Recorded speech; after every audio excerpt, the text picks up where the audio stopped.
Sisters, actually, because they've been doing the costuming, I think, before anybody else. And so I saw some Outlander costumes, and I thought, holy Lord, that's amazing. I want to do that. What is this thing? And then I typed steampunk into Google, and there were like 4 hits. And now there's like 40 billion, which is kind of great. So yeah, just through the visuals. I'm more of a fashion and music person than I love reading, but and you can throw rocks at me, but I've never really been that big into sci-fi. So I've never read any of the steampunk from the 1980s novels. I read Jules Verne when I was a kid and I loved it, and so it definitely struck a chord when I saw people dressing up like these characters. Like, oh my gosh, I can do that. That's amazing. I, on the other hand, read a lot of the books. She's better than me. No, I'm an avid reader.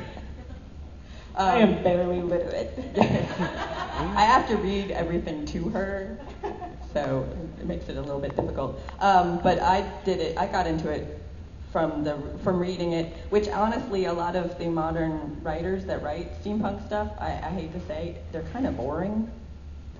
It's so technical and it's a little dry that I'm constantly arguing and asking people that I'm looking for the Terry Pratchett of steampunk. Like, I want something funny. Like, I would like to be laughing. I mean, there is an element of the ridiculous when you think about it. People riding around in giant airships and with huge laser guns that are steam powered and things. I mean, there's a level of silliness to it. So I really think there needs to be more artwork and more literature that kind of leans that way. But you know.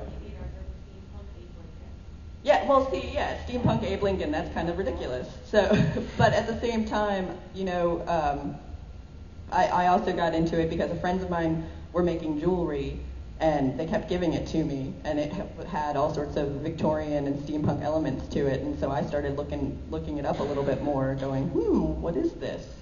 And then Claude and I just decided that we needed to do something about it, like in the music. We have got to do something about these steampunks. And to go along with the whole musical aspect of it, because that's both something that she and I enjoy is music, and so it's all we could do. And that's all we could do, really. We really did. We put our heads together and we thought, how can we contribute to this scene, because it's so amazing and cool and vibrant, and we want to support it and see it grow and see more people want to dress up steampunk and learn about it. And all we can do is really put on fancy costumes, and we know how to DJ one heck of a party. So right. We thought, well, let's see if this works, and it did, which was totally great.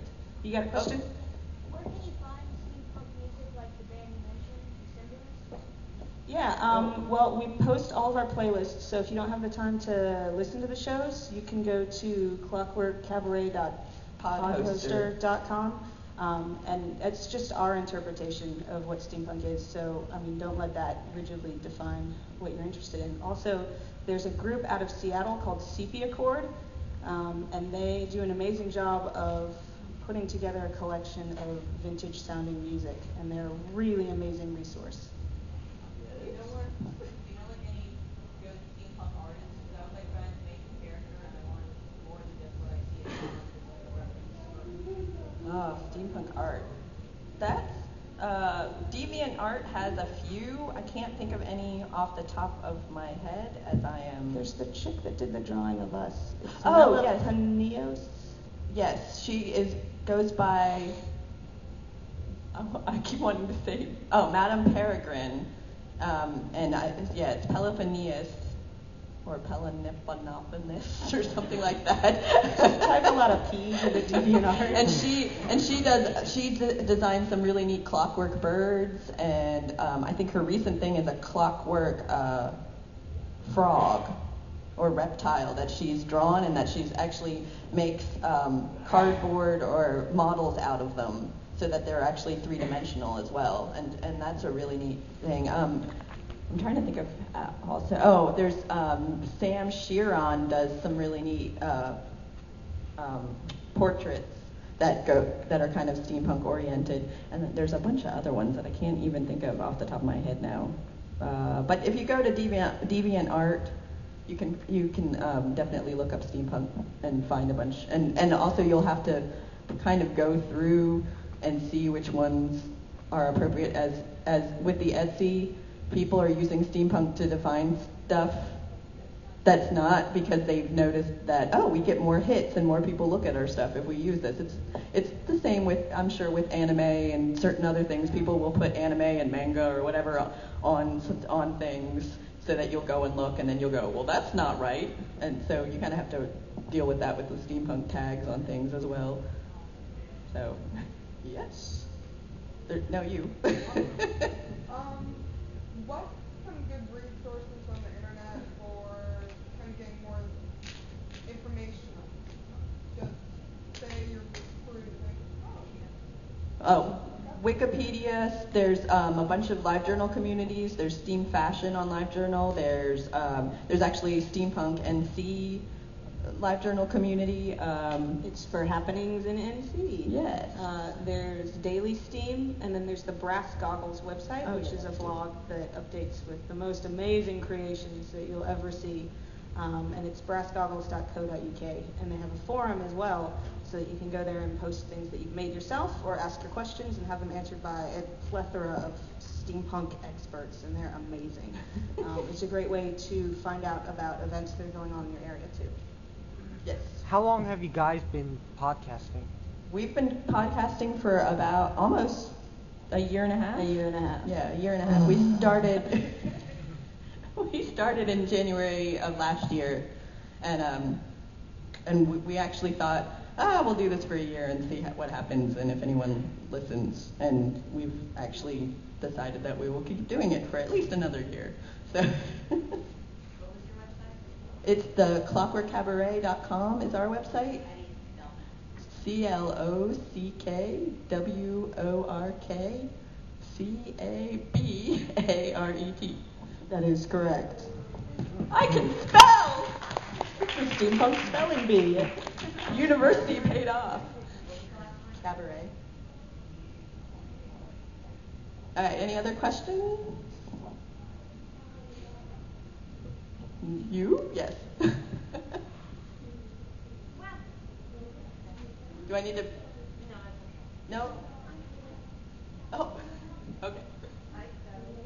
Mm-hmm. So, like, what kind of materials would be like, starting like with every costume I make, I want to make at least 1 piece from scratch.